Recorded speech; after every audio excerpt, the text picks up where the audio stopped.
This I never really tell anyone, but I'll share it with you, especially because you guys are Christians and you understand the power of seeding and giving, you know, and sowing, actually. So in 2014, I went through like a really rough year, and I just felt like I needed to change. And I just felt uncomfortable at work.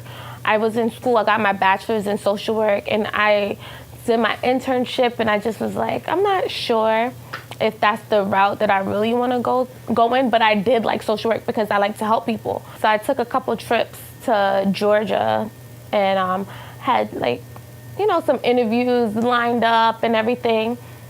Everything denied. And every time I've been working since I was 12.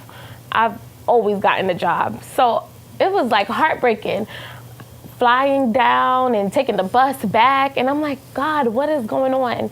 Like, why can't I get a job? And I need to leave New York. I went and I visited a friend of mine, actually, and she said, what's your passion? What is something that you like to do that you think you can't do? And I was just like, you know, I used to work at a juice bar, and I really liked that environment. And I was telling her, and I was like, you know, I was thinking like maybe I need to be free and like where I could speak to different people every day. Because, you know, as a social worker, I'm not going to pick my cases. I'm going to be assigned to people, where if I feel like if I had like a juice bar or something, people would come to me, and then that could be my assignment or, you know, something like that. My mom's pastor came, and he calls me, and I don't know how my mother must have given him my number. Felicia, I really want to see you in church. And I said, oh, okay, Pastor. And I said, I'm not really going to go. But of course, I told him, yes, I'm going to go. And as the night wound down, I planned what party I'm going to and everything.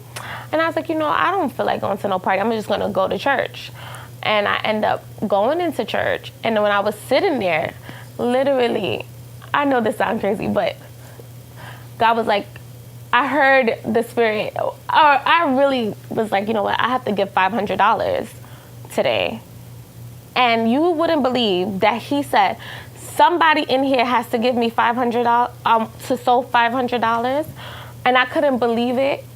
And I was like, let's see if he calls me. He's like, Felicia, you have to give $500. And I took the $500 out of my savings account, and I gave that $500. And literally, I never felt so good giving money before, especially to church. Like, I felt like, whew, like a relief, like I needed to give it.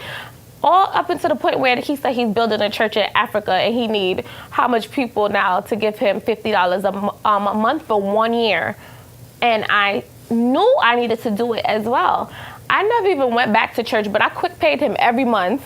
I was like, you have quick pay, you got Chase? And I gave him that $50 every month like it was a bill. Like, it was like nothing to me, like, boom, $50. And he built many churches, actually, and he's really a good man of God. I knew that he was going to do a good work for the people, so I felt really good knowing that I helped him. I know for a fact that seed was for my business, and I know that. Now I know that. I didn't know why I needed to do it. I just felt the overwhelming feeling to give it, but I didn't have no intentions. It's not like I said, oh God, I'm gonna give you this $500 and give me Freckle's juice, because Freckle's juice was not even on my mind. I actually was going into corrections in Georgia. That was my plan. So it wasn't even like one of those things like, oh God, I'm gonna do this, what are you gonna do? I literally just did it. Being faithful to my giving with no intentions is why the doors opened so like rapidly with no stress. I mean, of course, business is stressful, so that's like different, but it wasn't a tuggle. It wasn't a struggle either. Like, it was like people were willing to help. My cousins were coming over bottling juices. My cousins were like, oh, I'll deliver it from you. Or people would just come and give me ideas. I had friends that would be like, oh, I can help you do this. I'll print a label for you. Oh, I know how to make a logo. Or literally, like, everything was falling into my lap. Like, I didn't have to, like, think hard, or you would think I knew about business and I wanted to be a business person all my life. The way it happened literally so fast. I went to a friend's house, Andrew, that's why we have the drink Air Drizzy, because he was doing a juice cleanse. Now, I never knew anything about juice cleanse, and he had a whole pack in his fridge, and I'm like, what is that? And he was like, it's a juice cleanse.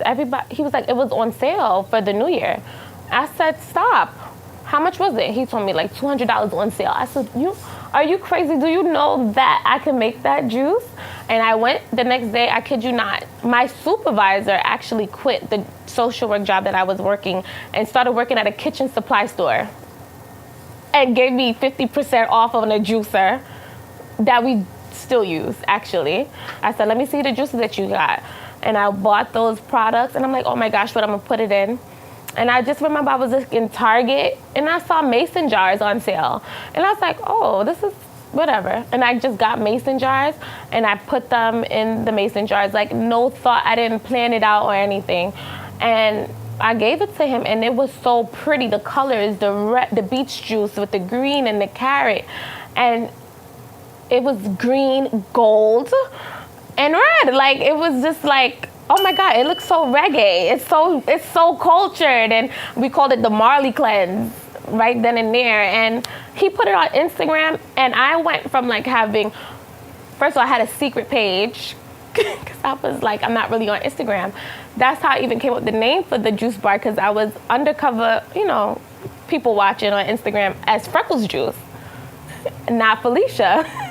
And that's how really I put the juice, he put it and he tagged my secret page, and I went from having like no followers to like 500 in like literally a week, and getting orders, and then driving and delivering, and quitting my job and working from home and making juices in my house. And then I did that for like 6 months. And then we found this location, which was not $10,000 a month. And that's really what changed my life.